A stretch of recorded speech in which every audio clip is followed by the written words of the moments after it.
A Momoyada, un piccolo paese di 2500 abitanti, in una settimana sono morti due ragazzi, 17 e 18 anni, entrambi in moto. Io sono Matteo e ti ringrazio per essere qui sull'Isola Informa. Ti racconto quello che è successo questa mattina, il 17 settembre, a Momoyada. Lorenzo Sale, 18 anni appena compiuti, è uscito di casa in motocross come faceva sempre. La destinazione non si sa, chissà, magari era uscito a trovare gli amici, forse per una commissione. Una mattinata normale in un paese dove tutti si conoscono. Ma in corso Vittorio Emanuele, all'uscita del paese verso il Gosolo, è successo qualcosa che non doveva accadere. Lorenzo si è scontrato violentemente contro un camion. Le versioni sono ancora confuse.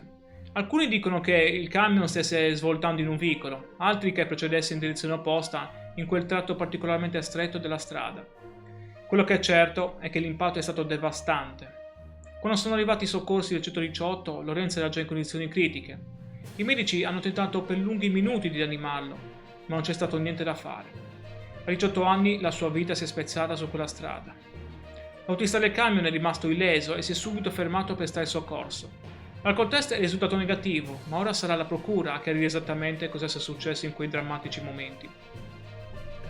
Questa è la seconda tragedia in una settimana per Momoyada.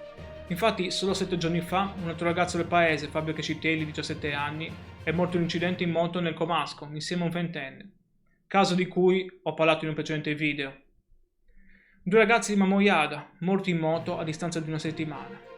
Immagina cosa significhi per un paese di 2500 anime. Tutti conoscevano Lorenzo, tutti conoscevano Fabio. Le loro famiglie sono amiche da generazioni. I loro genitori si sono visti crescere insieme questi ragazzi e ora si ritrovano a piangere entrambi. Il sindaco ha espresso il cordoglio di tutta la comunità, parlando di una ferita profonda e difficile da rimaginare. E ha ragione. In un paese piccolo come Momoyada, la morte di un diciottenne non è solo una tragedia familiare, è una ferita che tocca a tutti, dal panettiere al parroco, dall'insegnante delle elementari al vicino di casa. I carabinieri e i vigili del fuoco hanno effettuato tutti i rilievi del caso. Ora toccherà agli inquirenti ricostruire esattamente la dinamica e verificare se ci sono state responsabilità, se si poteva evitare.